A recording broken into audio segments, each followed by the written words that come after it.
Alhamdulillah, kita lanjutkan pengajian kitab Al-Jami' As-Shaghir Kamus Hadis karya Al-Imam As-Suyuti rahimahullah ta'ala. Dan kita masih membahas huruf nun dalam kitab saya, hadis nomor 9486. Insyaallah kita baca 25 hadis.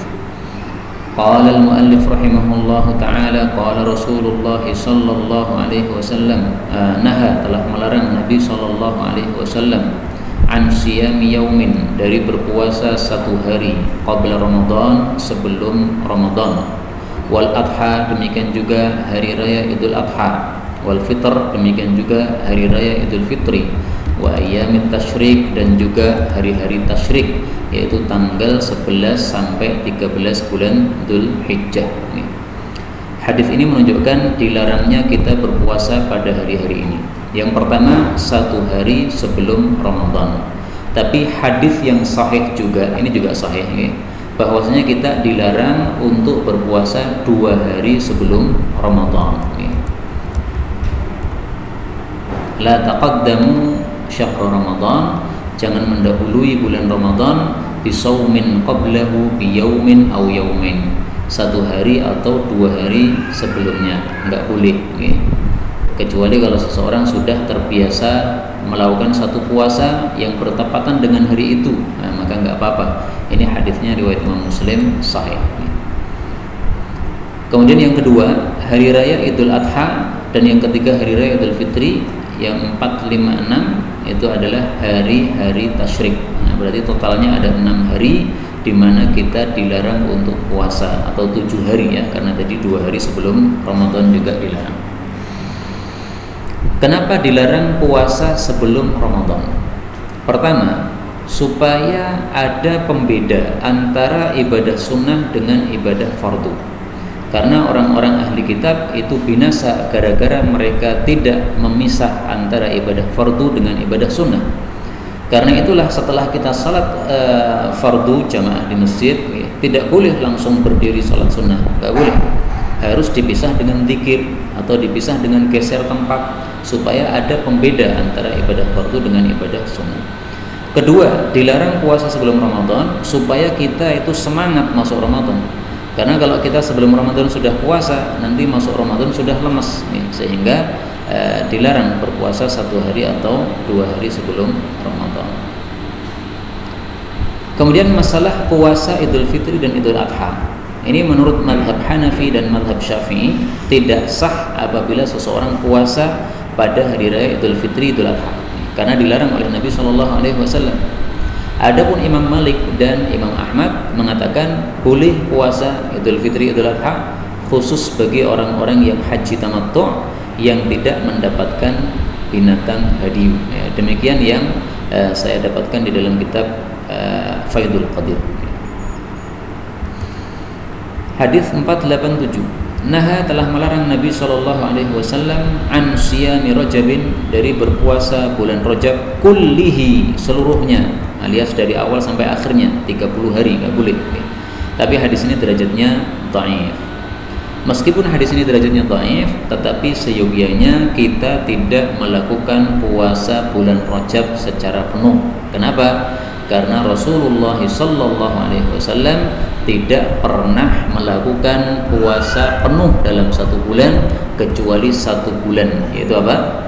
Bulan Ramadan saja ya. Maka itu yang sesuai sunnah seperti itu. Lah bagaimana kalau puasa Rajab tetapi tidak semuanya? Maka para ulama mengatakan shaumu ba'dihi la yukrahu ittifaqan. Melakukan sebagian puasa Rajab tidak makruh secara kesepakatan para ulama ya, maka boleh melakukan puasa Rajab apabila tidak seluruh bulan. Adapun kalau mengkhususkan Rajab untuk puasa, mengkhususkan saja ya, bulan-bulan yang lain dia enggak puasa, tapi khusus Rajab puasa. Nah, di sini mazhab Hambali mengatakan yukrahu ifradu Rajab bisawm. Makruh untuk mengkhususkan bulan Rajab untuk puasa.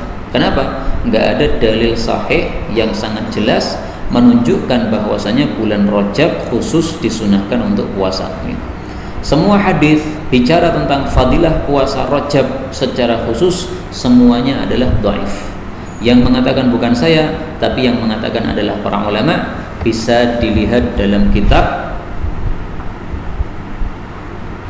Ada Uma Wajab min Bayani Wad'il Wadda'ina fi Rajab, menunaikan kewajiban untuk menjelaskan pemalsuan-pemalsuan para tukang palsu hadis tentang bulan Rajab. Nah, ini ditulis oleh Al-Imam Ibnu Dihyah Al-Kalbi. Dia disebut Ibnu Dihyah Al-Kalbi karena nasabnya, kakek-kakeknya ke atas itu adalah bertemu kepada Dihyah Al-Kalbi, sahabat Nabi Shallallahu Alaihi Wasallam. Nah, ulama ini seorang ulama dari Andalus, wafat tahun 633 Hijriah. Nah, bisa dibaca di situ penjelasan bahwasanya semua hadis tentang fadilah puasa Rajab secara khusus tidak ada satupun yang sahih. Nah, maka jangan mengkhususkan Rajab untuk puasa. Silakan puasa Rajab nggak apa-apa, tapi jangan mengkhususkan.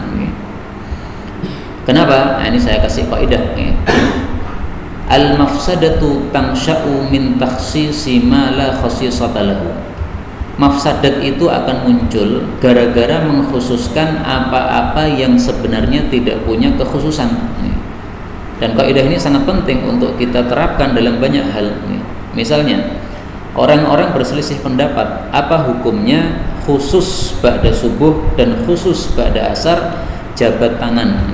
Setelah selesai salat, assalamualaikum, assalamualaikum, ba'da subuh dan asar dikhususkan jabat tangan.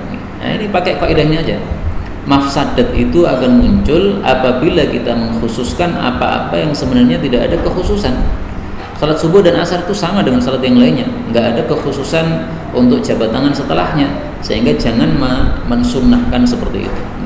Boleh jabat tangan pada subuh, pada asar. Seandainya kita ketemu dengan teman lama kita, ya, kita salam tiba-tiba kaget, teman lama kita yang salat di sebelah kita. Nah, salaman nggak apa-apa.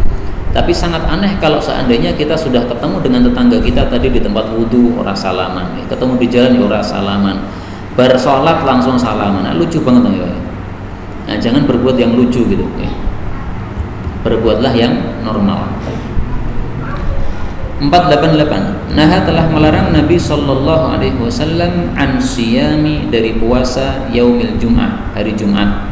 Ini hadis muttafaqun alaih. Ini maksudnya puasa Jumat secara khusus nih. Tapi kalau disertai dengan puasa Sabtu nggak apa-apa, disertai dengan puasa hari Kamis nggak apa-apa. Karena Rasulullah Sallallahu Alaihi Wasallam bersabda, illa ayyasuma yauman qablahu au yauman ba'dahu. Jangan puasa hari Jumat kecuali kalau puasa sehari sebelumnya atau disertai dengan satu hari setelahnya. Kamis Jumat atau Jumat Sabtu nggak apa-apa. Ini hadis juga muttafaqun alaih.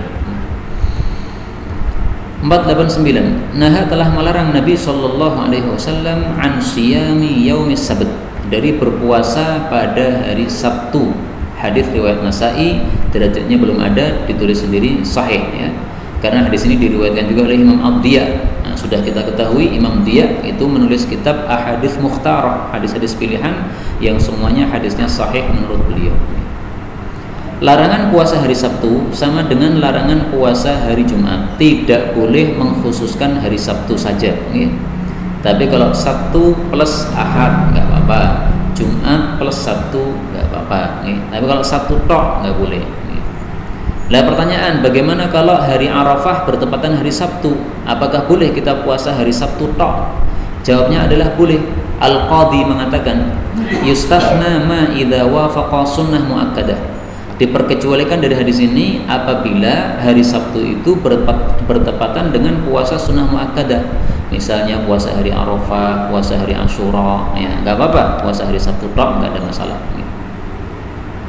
Adapun Imam Abi Dawud, beliau mengatakan hadis ini mansukh. Hadis larangan puasa hari Sabtu adalah apa? Mansukh. Mansukh dengan apa? Dengan hadisnya Ummu Salamah bahwa Nabi Shallallahu Alaihi Wasallam biasanya puasa hari Sabtu dan hari Ahad. Tapi saya katakan di sini, qultu, saya katakan la'allal jam'a aula. Lebih utama kalau kita kompromikan dua hadis ini, karena sama-sama sahihnya, sehingga tidak usah mengatakan mansukh.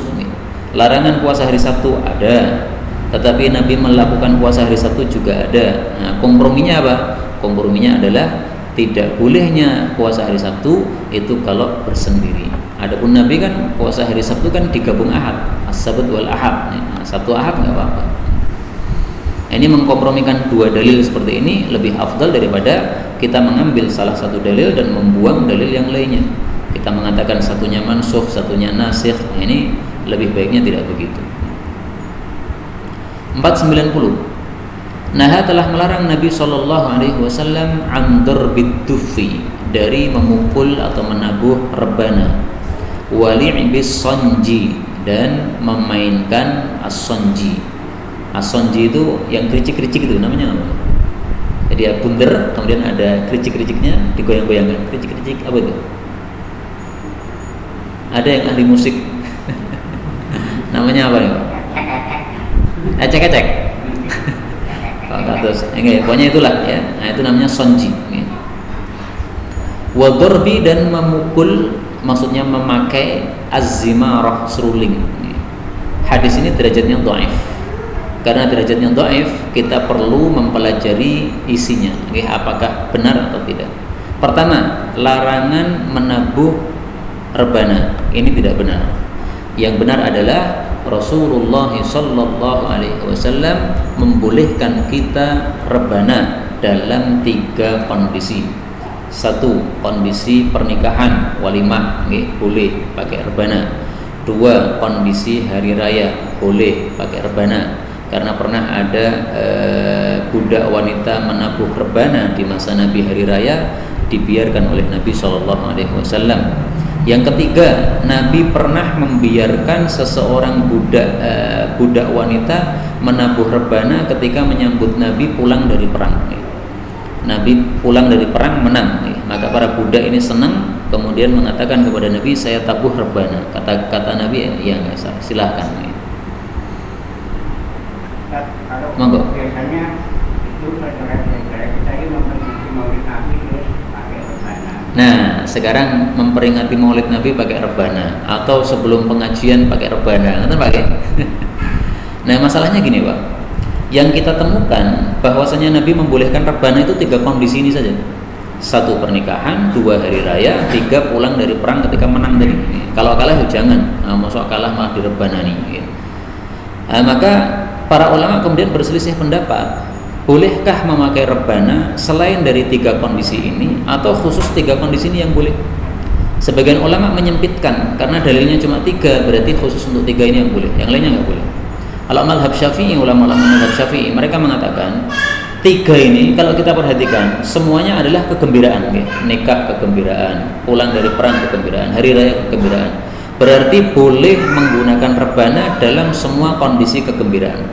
Nah, inilah sebabnya kenapa para rekan-rekan kita Nahdiyin, mereka nabuh rebana pada apa? Maulid Nabi, senang, keteringat Nabi lahir, senang, mereka nabuh rebana. Bahkan saya pernah mondok 3 hari di Bogor. Itu sebelum pengajian seperti ini mesti nabuh rebana, Pak. Nah, saya tanya, ngapain nabuh rebana? Mereka mengatakan, nah, kita senang karena guru kita akan datang. Nah, maka 5 menit sebelum jam kajian itu mereka nabuh rebana.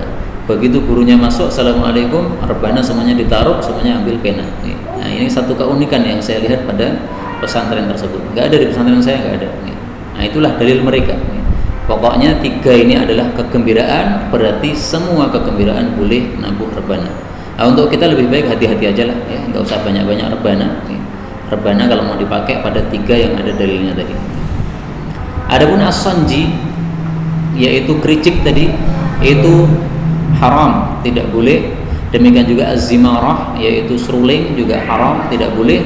Dalilnya adalah hadis yang bicara tentang keharaman alat musik secara umum. Rasulullah SAW mengatakan, la yakunanna fi ummati aqwamun yastahilluna al-hira atau al-khazza wal harira wal khamra wal ma'azif. Akan ada di umatku kaum-kaum yang menghalalkan sutra padahal haram untuk laki-laki, minuman keras padahal haram secara mutlak, dan alat-alat musik. Nah, berarti alat musik kan haram. Ini kaidah asal, alat musik haram. Adapun yang halal itu harus pakai dalil. Kalau ada dalil ya halal, kalau tidak ada ya haram.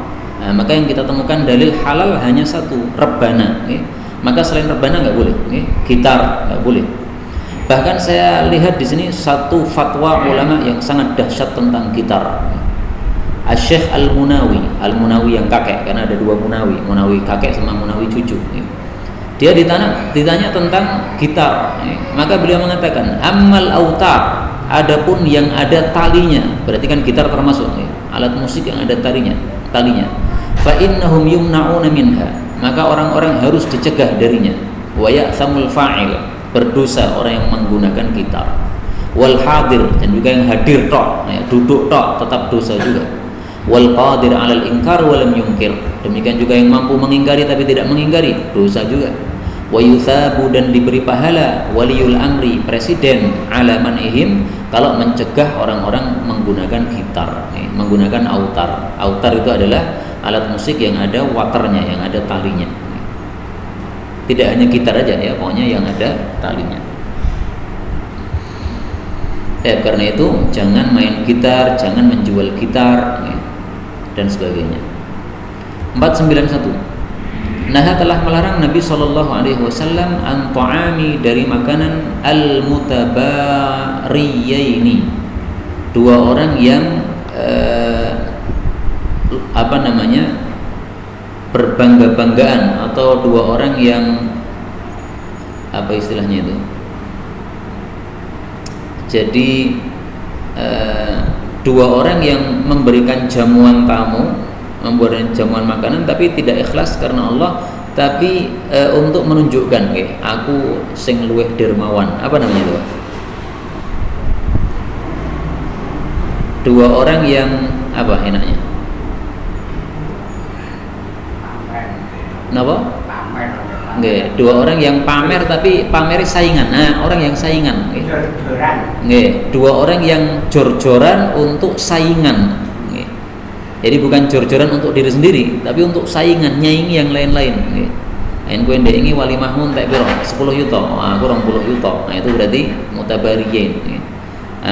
Nabi melarang dari makanannya dua orang yang jor-joran untuk saingan, ayyukal, supaya dimakan, enggak boleh dimakan.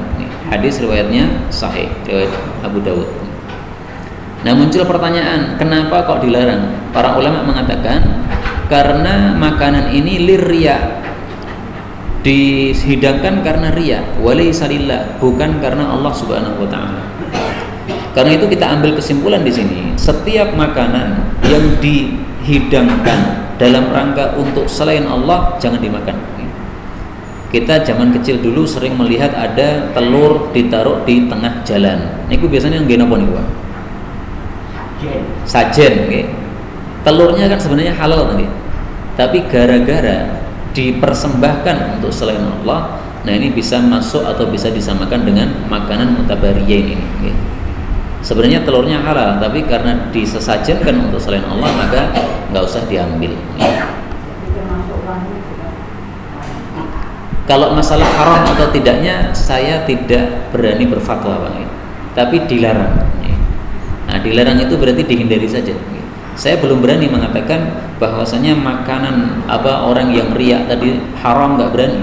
Karena kata-kata naha dalam hadis-hadis Nabi itu bisa bermakna haram, bisa bermakna makruh, dan saya tidak temukan penjelasan ulama di sini makruh atau haram. Tapi yang jelas dilarang, udah titik gitu aja. Nah, maka tidak usah diambil itu yang selain untuk selain Allah Subhanahu wa taala. Nggih.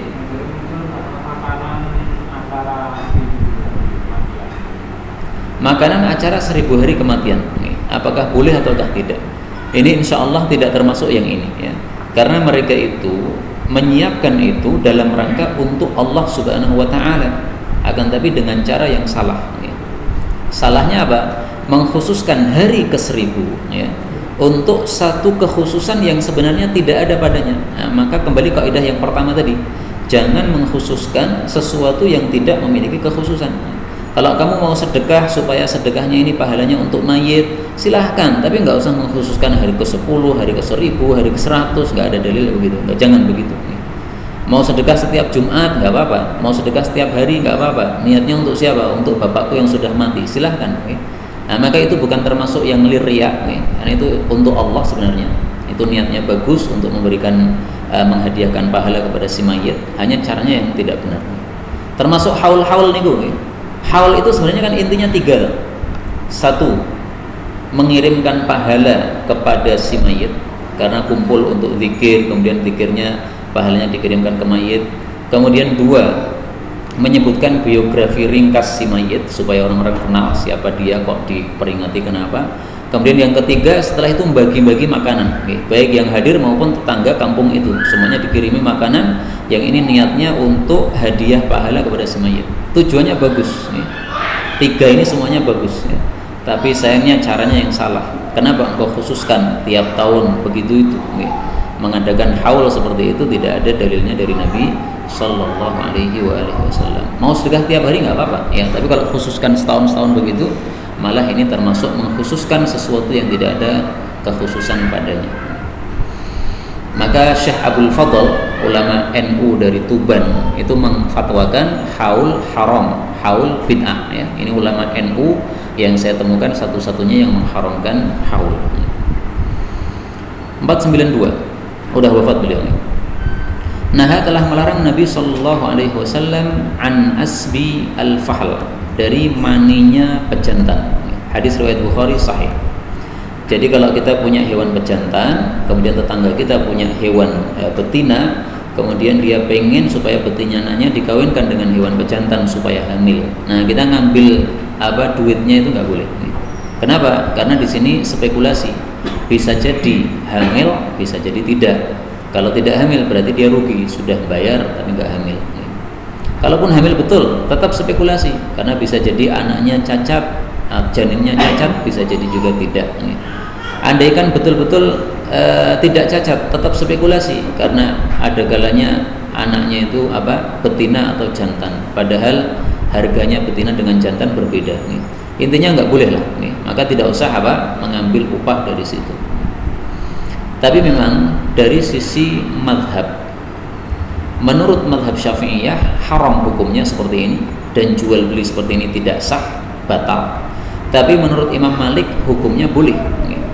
Artinya gini, kalau ada umat Islam yang mengambil itu, ya, maka ya mungkin ya bisa jadi dia madhabnya madhab Maliki, mengambil upah itu sehingga dia menganggap boleh.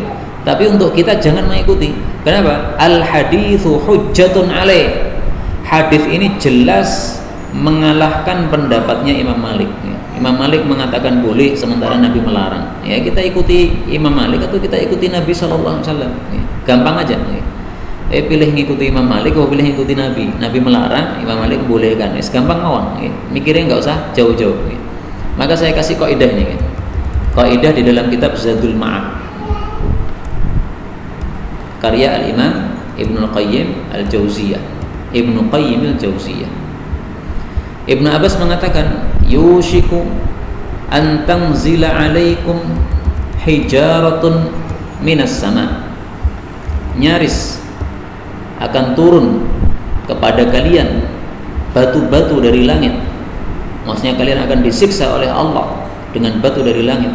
Kenapa? Aqulu qala Rasulullah, saya sampaikan sabda Nabi sallallahu alaihi wasallam, wa taquluna qala Abu Bakrin wa Umar. Kalian malah mendebat dengan perkataan Abu Bakar dan Umar.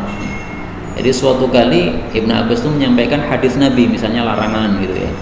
Nah, tiba-tiba orang mengatakan, loh menurut Abu Bakar boleh kok, menurut Umar boleh kok. Nah, itu sama saja kita mengatakan ini ya.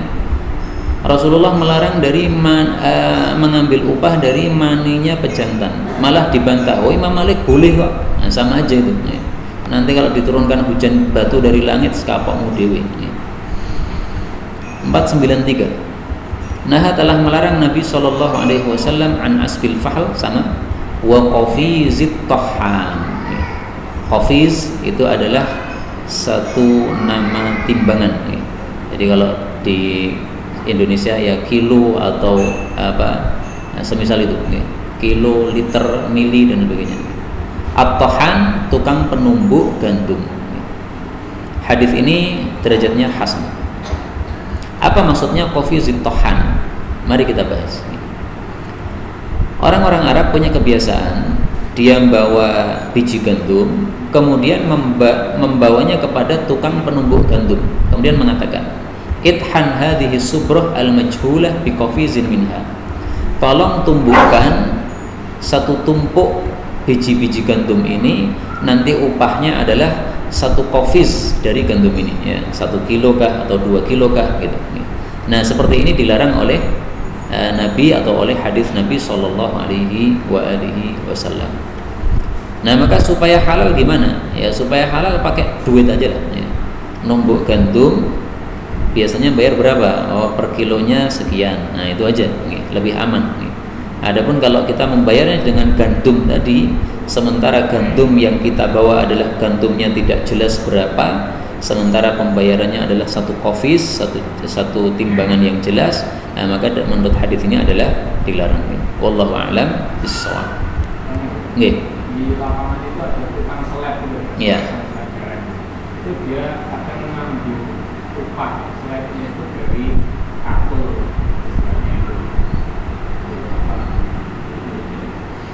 Nah, di sini saya memang dalam syarah yang saya tulis ini saya katakan pertama ya, bahwa hadis ini menurut Imam Zahabi derajatnya mungkar, sehingga hadis mungkar termasuk hadis yang apa? Dhaif. Adapun yang mensahihkan adalah Imam Abdul Haq dan diikuti oleh Imam Suyuti, sehingga Imam Suyuti di sini menghasankan. Padahal di situ ada rawi bernama Hisham Abu Kuleb. Ini adalah seorang rawi yang majhul yang menyebabkan hadisnya dhaif. Tapi memang Syekh Albani pun juga mensahihkan. Maka saya katakan di sini Syekh Albani mensahihkan wa sababun nahi an qafizit tahani lam afhamhu. Adapun sebab kenapa dilarang untuk memberi upah dengan 1 qafiz kepada si penumbuk tadi, saya belum paham ya. Sebab larangannya apa gitu, belum paham. Nah, maka apa yang antum tanyakan tadi ya, nyeleb kemudian upahnya katul, insya Allah sebenarnya nggak apa-apa, karena hadis ini adalah hadis yang derajatnya apa? Dhaif menurut Al-Imam Az-Zahabi dalam kitab Al-Mizan. Insya Allah begitu. Monggo Pak. Saat kita ada model gembler. Apa itu? Gembler itu kalau uji gitu, istilahnya ada sifat penipuan. Itu ini kita tak upayi nolong Peter dalam murah nyalah ini kan belum jelas. Agar berasnya ini biasanya kan banyak, kalau dimakan itu mungkin 1 liter. Ini karena kita ada juga yang oleh ini ujaluri gitu. Ada yang ujaluri itu. Nah, kalau memang ada kecurangan begitu, maka memang sebab dalam jual beli itu intinya adalah 3 yang dilarang. 1, kalau ada riba itu berarti haram. 2, kalau ada spekulasi atau gharar itu berarti haram. 3, kalau ada kezaliman. Nah, kecurangan itu termasuk kezaliman. Jadi misalnya, biasanya kalau 1 kilo yang ditumbuk itu upahnya biasanya adalah misalnya 1/10 kilo misalnya. Nah di sini supaya dia itu untung atau supaya dia bisa menipu si penumbuk, maka dia membawa barang nggak jelas berapa tumbuk. Gitu. Tolong ini ditumbuk nih. Nanti kamu saya kasih 1 kilo. Nah, padahal semestinya kalau dihitung dia berhaknya mendapatkan 2 kilo, sementara apa? Dia hanya dikasih 1 kilo. Nah, maka tadi termasuk yang itu curang tadi. Nah, kalau begitu sudah dipahami itu, Pak. Karena begitu. Karena yang penumbuk itu kadang-kadang kan sepi. Apa-apa, itu enggak mengalah gawean kadang-kadang. Nah, maka jangan seperti itu, semestinya tidak ada kecurangan dari satu pihak. Kalau memang biasanya dari 10 kilo itu adalah upahnya 1 kilo, ya sudah sesuai aturan aja. Nggak usah cari cara gimana supaya aku ngupah ini gur 1/2 kilo tok. Nah, itu namanya curang seperti itu. Itu keluar dari adat dengan cara yang curang. Tapi kembali ke sini, hadis 494. Nah, telah melarang Nabi SAW an ashrin, dari 10 perkara. Sebelum saya lanjutkan, hadis ini derajatnya menurut Syekh Albani adalah dhaif. Tapi mari kita lihat masing-masing dari larangan ini. Yang pertama adalah al-washr. Washr itu merapikan gigi. Zaman dulu dengan cara dipasah supaya lebih rapi gitu. Nah, zaman sekarang pakai kawat dan sebagainya itu masuk di sini. Maka kawat behel itu kalau untuk kecantikan saja itu tidak boleh. Tapi kalau dari sesuatu yang tidak normal dinormalkan nggak apa-apa. Jadi giginya tidak normal sehingga orang melihat pasti merasa aneh. Nah, ini tidak ada masalah kalau dibehel. Tapi kalau sudah normal sebenarnya hanya kurang dikit-dikit, tapi kemudian dipercantik supaya lebih cantik lagi, nah itu masuk dalam wasyar dan itu memang haram berdasarkan hadis-hadis yang sahih yang lain. Yang kedua wal washm, tato. Ini juga haram berdasarkan hadis-hadis sahih yang lain. Kemudian an-nataf, mencabut. Nah, mencabut ini mencakup dua. Pertama, mencabut uban. Hukumnya adalah makruh menurut mazhab Syafi'i. Yang kedua adalah mencabut rambut ketika mendapatkan musibah. Hukumnya adalah haram karena itu termasuk meratap.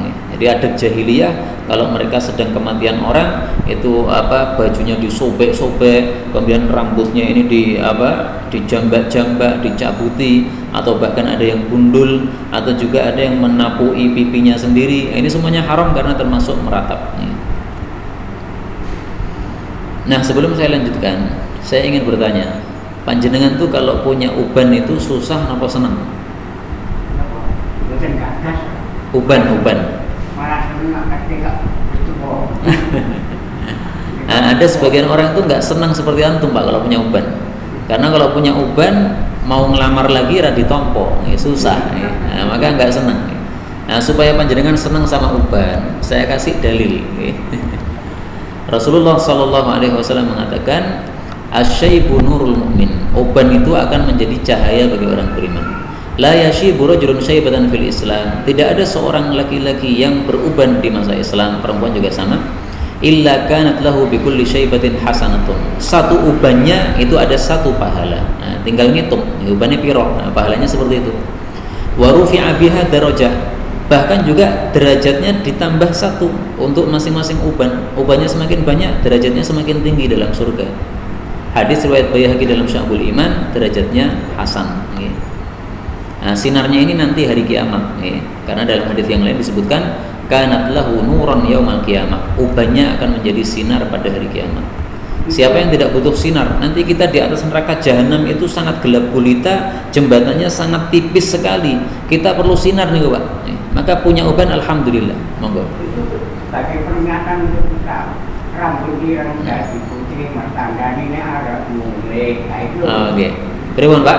Bahwa kita itu akan kurang. Diulangi lagi. Rambut ireng dadi putih mertandani ini ada mulai. Ulurannya dadi ompong mertandani ini ada merong. Kulit halus dadi kisut mertandani ngedai maut. Wah, kula mboten hafal ya, Pak. Karep kula diulangi lagi, ben kula ulangi lagi. Mbak ini akeh men wae wis ra hafal malah. Intinya uban. Tapi intinya nggih, uban putih meh mulih, nggih. Terus napa, Pak? Untuk ompong ameh ngerong neng kuburan nggih. Terus napa mulih? Kulit kisut. Kulit halus dadi kisut mertandani ngedai maut. Maut nih. Jadi kisut maut. Orang-orang perempuan itu begitu ayu kan operasi plastik itu. Oh, oke. Oke, ini satu ungkapan orang Jawa yang sangat bagus nih, yang sesuai dengan dalam hari ini sesuai dengan hadis Nabi Shallallahu Alaihi Wasallam. Serasa neko-neko, ong kisut ya ora apa-apa, meh maut memang. Ompong ya ora apa-apa, meh ngerong. Apalagi tadi putih ya ora apa-apa, meh mulih. Ora rasa neko-neko. Oke. Nah, kajian Jawa silakan sama beliau ya. Saya orang hafal ya. Kemudian berikutnya, wa mukama'atir rajula bi ghairi syi'ar. Dilarang juga mukama'ah lelaki dengan lelaki yang lain tanpa baju. Mukama'ah itu adalah dua orang berdua dalam satu selimut. Itu dilarang oleh Nabi kalau itu telanjang, baik itu telanjang dada atau telanjang seluruhnya. Jadi misalnya ini musim dingin, selimut tinggal satu. Bolehkah selimut itu kita pakai berdua? Boleh dengan syarat apabila tidak telanjang. Kalau telanjang dada nggak boleh. Kenapa? Khawatirnya kulit ketemu kulit, akhirnya ada perasaan dikit gimana, akhirnya homo dan sebagainya. Maka dilarang oleh hadis ini. Meskipun hadisnya dhaif ya, tetapi maknanya sahih karena segala sesuatu yang bisa menghantarkan kepada haram itu adalah haram juga. Sebelum saya lanjutkan, saya ingin tampilkan di sini satu penjelasan yang bagus dari Al-Imam Al-Munawi. Tanbih, peringatan. Beliau mengatakan, "Amma in fa'ala dzalik." Adapun kalau melakukan mukama'ah, berduaan dalam satu selimut dengan telanjang, bihalilatihi, dengan istrinya, fa ghairu manhi, maka tidak dilarang, bal mahbub, bahkan disukai. Nah, ini PR nih Pak, okay?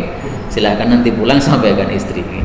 Ternyata mukama'ah bersama istri itu mahbub, disukai, okay? Berduaan dalam satu selimut tanpa baju. Okay? Insya Allah berkah Pak. Berkahnya apa? Anaknya tambah terus. Okay? Kedua, berikutnya, okay? Dilarang juga wa mukama'atil mar'atil mar'ata. Dilarang mukama'ah wanita dengan wanita lain bi ghairi syi'ar, tanpa baju, karena nanti akan timbul apa? Lesbian. Ya.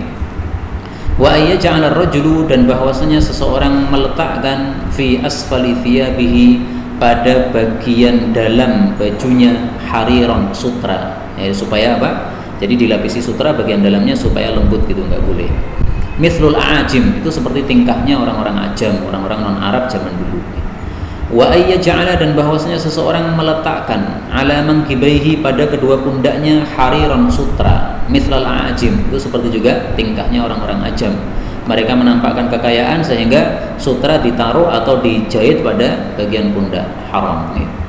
Wa anin nuhba, dan dari nuhba. Nuhba itu adalah mengeroyok hartanya orang lain tanpa izin.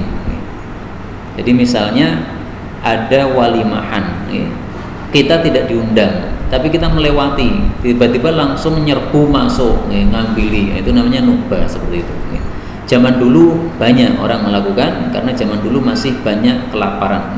Nah, ini dilarang oleh Nabi SAW dalam hadis-hadis yang lain yang sahih. Termasuk juga nuhbah, wallahu a'lam. Apabila ada pembagian di mana sudah mafhum bahwasanya pembagian itu ngambilnya satu-satu, tapi kita ngambil banyak, nah itu termasuk nuhbah. Kalau dikhawatirkan itu termasuk nuhbah. Maka misalnya habis Jumatan ada nasi dibagi, satu kotak isinya 100 nasi misalnya, para jamaah rata-rata misalnya 100-an.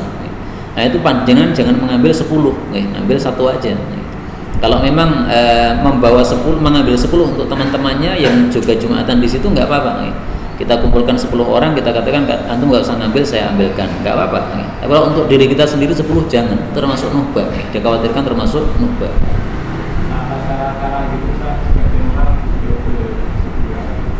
Double subuhan, kalau memang diizinkan nggak apa-apa, tapi kalau tidak jangan. Itu dikhawatirkan termasuk apa? Nuhbah begini.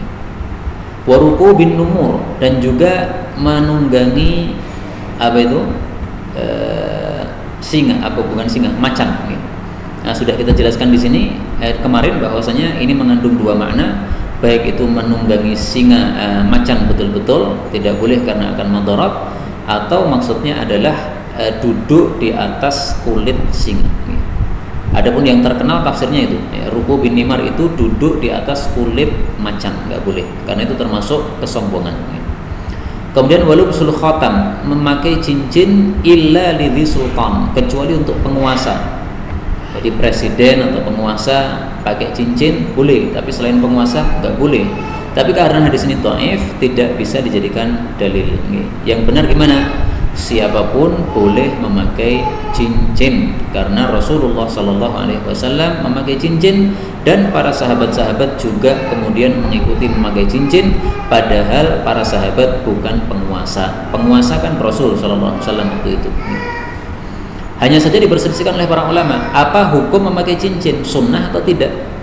Pendapat yang saya ikuti adalah wallahu alam, memakai cincin itu sunnah hanya bagi yang membutuhkan. Saya ulangi lagi, memakai cincin itu hanya sunnah bagi yang membutuhkan. Dengan bukti Rasulullah seumur-umur tidak pernah pakai cincin. Begitu beliau menulis surat dan suratnya itu ternyata tidak ada stempelnya, maka para sahabat mengatakan, ya Rasulullah, itu orang-orang raja-raja kafir itu tidak akan menerima surat kecuali pakai stempel. Maka baru Rasul pakai cincin, cincinnya tertulisi Muhammad Rasulullah untuk stempelnya surat tadi. Maka ini menunjukkan bahwa tidak disunnahkan memakai cincin kecuali bagi yang membutuhkan. Ini pendapat yang saya ikuti. Memang ada perselisihan pendapat di sini. 495. Nah, telah melarang Nabi SAW an fathi, dari membuka at-tamrah, kurma. Maksudnya kurma yang sudah usang, yang kira-kiranya ada tumonya, itu jangan dibuka. Tapi karena hadisnya ini dhaif, tidak bisa dijadikan dalil. Berarti boleh kita membuka kurma, nggak ada masalah. Bahkan itu sunnah Nabi SAW. Dalam hadis riwayat Abu Dawud, kana yu'ta bitamri fihi dudun. Nabi diberikan kurma yang sudah ada ulatnya karena sudah kuno. Fayufattishuhu, maka Nabi memeriksanya. Nah, meriksa kan perlu dibuka atau ya? Nggak mungkin meriksa tanpa membuka. Yukhrijus susa minhu, beliau mengeluarkan ulat-ulat atau kutu-kutu darinya. Nah, ini berarti sunnah Nabi sebelum makan kurma berkutu itu dilenyapkan dulu. Meskipun hukumnya sebenarnya kalau langsung kita pelok kemakan kutunya halal. Kenapa? Karena kaidah mengatakan at-tabi' tabi', sesuatu yang mengikuti hukumnya mengikuti kepada yang diikuti. Kurma itu adalah induknya, diikuti oleh tumo. Nah, berarti tumonya halal kalau masih di dalam situ. Nah, maka kalau antum makan kurma, tahu di dalamnya wah ini enak kluget-kluget ini. Yang tambah enak langsung pangan wae. Mboten napa-napa. Tetapi sunnahnya adalah dilenyapkan dulu. Kita lanjutkan. Dan Rasulullah juga melarang dari qashri, mengupas ar-ratbah, ar-rutabah, ya. Kurma yang masih rutab, yang masih muda. Jadi dilarang dari mengupas kurma yang masih muda. Nah, jadi caranya langsung dimakan aja bersama kulitnya. Tapi ini hadisnya apa? Dhaif. Seandainya hadisnya sahih, nah kita dapat dalil makan buah itu jangan dikupas. Karena justru apa? Vitaminnya itu banyak pada apa? Pada kulitnya. Guru saya pernah cerita itu, bilang sama anaknya, makan buah jangan dikupas karena vitaminnya itu pada kulitnya. Waktu itu apel kayaknya. Nah, maka anaknya mengatakan, nggih pun bapak mangan kulite mawon kula tak isine. Maka dia anaknya cerdas mungkin. 496. Nah, Nabi SAW melarang an qatlin nisa, dari membunuh para wanita, wasibyan, dan anak-anak. Ini maksudnya dalam perang. Wanita, anak-anak tidak boleh dibunuh. Kenapa? Mereka bukan ahli perang. Karena itu kalau wanita dan anak-anak ikut angkat senjata, maka di sini boleh dibunuh. Karena larangan untuk membunuhnya itu karena mereka bukan ahli perang. Nah, kalau mereka memasukkan diri sebagai ahli perang, mereka juga membawa bedil nembak kita, maka wanita-wanita dan anak-anak boleh dibunuh. Kemudian ada perselisihan pendapat di antara para ulama, apa hukumnya membunuh orang-orang yang sudah tua dan juga para rohib-rohib dari kalangan orang-orang kafir. Kalau hadis ini kan hanya melarang anak dan wanita kan.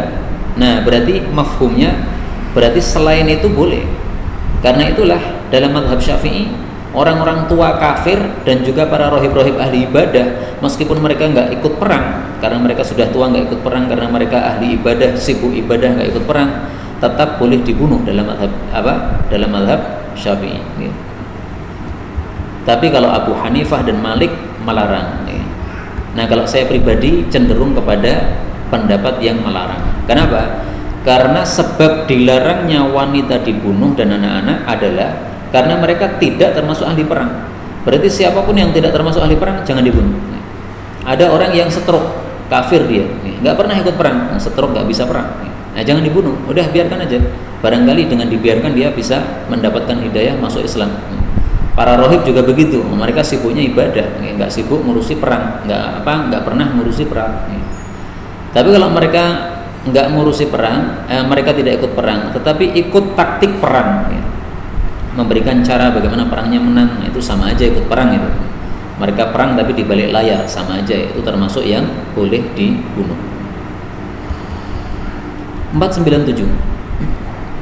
Nah, telah melarang Nabi SAW an qatli, dari membunuh as-sabr, dengan ditahan. Maksudnya adalah orang kafir kalau kita tawan, kemudian kita pajang pada kayu, kemudian dipanahi sampai mati, itu nggak boleh. Kalau mau membunuh itu membunuh yang baik. Caranya gimana? Penggal lehernya zaman dulu. Kalau sekarang tembak, sekali tembak mati. Nah, itu pokoknya bagaimana caranya supaya cepat mati. Karena kalau dijadikan sasaran panah dulu, latihan tembak, yang ditembaki sebagai wong kafir gini. Nah, itu kan berarti membunuh tanpa cara yang baik. Dilarang oleh Nabi Shallallahu Alaihi Wasallam. Dan hadisnya ada ceritanya. Ada seorang pemimpin perang yang terkenal, namanya Abdurrahman bin Khalid. Dia diserahkan kepadanya 4 musuh. Maka oleh Abdurrahman bin Khalid ini dipajang, kemudian dipanahi sampai mati. Maka ketika berita ini sampai kepada Abu Ayyub Al-Ansari, beliau kemudian menyampaikan hadis ini. Maka Abdurrahman bin Khalid akhirnya a'taqa arba'a riqab. Dia memerdekakan 4 budak untuk menebus kesalahannya tadi. Memang sunnahnya kalau kita sudah melakukan satu kesalahan, itu kita menebus dengan kebaikan. Wallahu a'lam bishawab. Itulah ceritanya kemunculan hadis ini. 498. Nah, telah melarang Nabi Shallallahu Alaihi Wasallam an qatli arba', dari membunuh 4 minat dawab, dari binatang-binatang melata. 1. An-namlah, semut. 2. An-nahlah, lebah. 3. Al-hudhud, burung hudhud. 4. As-surat, burung surat. Hadis sahih riwayat Sunan. Nah, yang unik, kenapa 4 hewan ini dilarang untuk dibunuh? Kata Imam Hakim At-Tirmidzi, karena hewan-hewan ini masing-masing memiliki salifu amalin mardi, amalan yang diridhoi oleh Allah yang dilakukan pada zaman dulu. Nah, mari kita lihat semut. Apa yang sudah dilakukan oleh semut, Pak? Nah, semutnya Nabi Sulaiman itu surat An-Naml ayat 18. Qalat namlatu ya ayyuhan namlu dukhulu masakinakum la yahtimannakum Sulaiman wa junuduh. Ratu semut mengatakan, ayo pergi semuanya ke Rom, jangan sampai kita terlindas oleh Sulaiman dan tentaranya. Nah, ini satu kebaikan, ya, menyelamatkan banyak rakyatnya. Ini satu kebaikan yang kemudian dihargai oleh Allah, sehingga Allah kasih hukum semut jangan dibunuh. Semut punya fadilah. Nah, fadilahnya semut yang sangat tampak ini adalah ini, gotong royongnya mereka itu. Kemudian yang kedua adalah an-nahlah, lebah. Apa fadilahnya? Banyak manfaatnya. Allah menyebutkan dalam Al-Quran, ya, bahwasanya yakhruju min syarabu mukhtalifun alwanuhu, keluar madu yang madunya berupa syifa, berupa obat atau kesembuhan. Wa syam'uha diya, dan dan syam'onnya adalah sebagai penerangan. Jadi ada 2 yang keluar dari lebah, asalun yaitu madu, bisa untuk obat, syam'on bisa untuk sinar. Nah, syam'on ini saya belum paham apa itu maksudnya. Ada yang paham nggak itu? Ada 2 yang keluar dari lebah, satu asal, satu syam'on. Kemudian yang ketiga adalah burung hudhud. Fadilahnya apa? Surat An-Naml ayat 22. Allah menyampaikan, faqala ahadtu bima lam tuhit bih. Saya, wahai Nabi Sulaiman, mengetahui sesuatu yang tidak kamu tahu, kata burung hudhud, yaitu ada ratu kafir yang menyembah berhala, menyembah matahari bersama rakyatnya. Nah, gara-gara burung hudhud akhirnya satu negara Sabak masuk Islam semuanya. Ini satu fadilah burung hudhud, kemudian dihargai oleh Allah sehingga burung hudhud jangan dibunuh. Burung surat. Burung surat ini adalah satu burung kecil tetapi lebih besar daripada emprit. Separuh tubuhnya hitam, separuh tubuhnya lagi putih. Kepalanya agak gede. Saya tidak tahu, tetapi itulah ciri-ciri burung surat yang disebutkan oleh para ulama. Dan saya juga nggak tahu apa fadilahnya burung surat, kenapa dia dihormati sehingga tidak boleh untuk dibunuh. Kemudian dari sisi hukum, semua yang dilarang untuk dibunuh itu berarti haram untuk dimakan. Kenapa? Karena kalau kita mau makan perlu bunuh dulu, ya. Maka semut tidak boleh dimakan, lebah tidak boleh dimakan, burung hudhud tidak boleh dimakan, burung surat juga tidak boleh dimakan. Ini menurut sebagian para ulama. Saya katakan sebagian, kenapa? Sebagian ulama nggak setuju. Ada yang mengatakan, loh ini larangan cuma membunuh saja. Karena apa? Karena memiliki fadilah-fadilah ini, bukan berarti dagingnya haram, bukan. Wallahu a'lam bishawab. Ala kulli hal, untuk kehati-hatian nggak usah dimakan. Kalau sekarang merebak tawon-tawon beracun itu, bagaimana? Terus dimusnahkan. Kalau tawon beracun atau semut yang menggigit boleh untuk dibunuh. Nah, ini mungkin pertanyaan yang sangat penting karena saya tergesa-gesa sehingga tidak menyampaikan secara utuh penjelasan hadis ini. Jadi dari semua yang dilarang untuk dibunuh, kecuali kalau dia madharat maka boleh untuk dibunuh. Maka semut yang menggigit boleh dibunuh. Lebah apabila dia bermadharat boleh untuk dibunuh. 499. Naha, Nabi melarang an qatlid difdi'. Orang-orang sering membacanya difda', tapi lebih afdalnya dibaca difdi'. Nabi melarang dari membunuh katak liddawa untuk obat. Hadis riwayat Abu Dawud sahih. Ini bukan berarti tidak boleh untuk obat tok, bukan. Okay? Kalau untuk obat nggak boleh, untuk makan juga nggak boleh, untuk lauk juga nggak boleh. Intinya katak termasuk yang dilarang untuk dibunuh. Okay?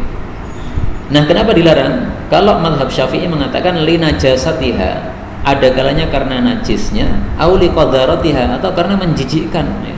Sesuatu yang menjijikkan jangan dimakan, maka jangan dibunuh, jangan digunakan untuk obat dan sebagainya. Adapun pendapat yang mengatakan bahwasanya sebab dilarang membunuh katak karena katak itu bertasbih, ini pendapat yang ghairu shawab, tidak benar. Kenapa? Karena semua hewan-hewan yang dilarang oleh Allah, yang disuruh oleh Allah untuk dibunuh, itu ternyata juga tasbih. Kita disuruh membunuh ular, ular juga tasbih. Disuruh membunuh tikus, tikus juga tasbih. Nah, maka kalau alasannya karena katak bertasbih, nggak benar. Hadis terakhir 9500. Naha, Nabi melarang sallallahu alaihi wasallam an qatlis surat wad difdi' wan namlah wal hudhud. Hadisnya sahih dan penjelasannya sama dengan hadis-hadis sebelumnya, dan inilah yang dapat kita bicarakan pada malam hari ini. Sudah 25 hadis kita baca dalam 51 menit.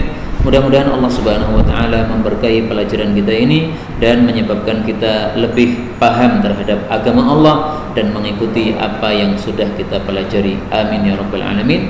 Walhamdulillahi rabbil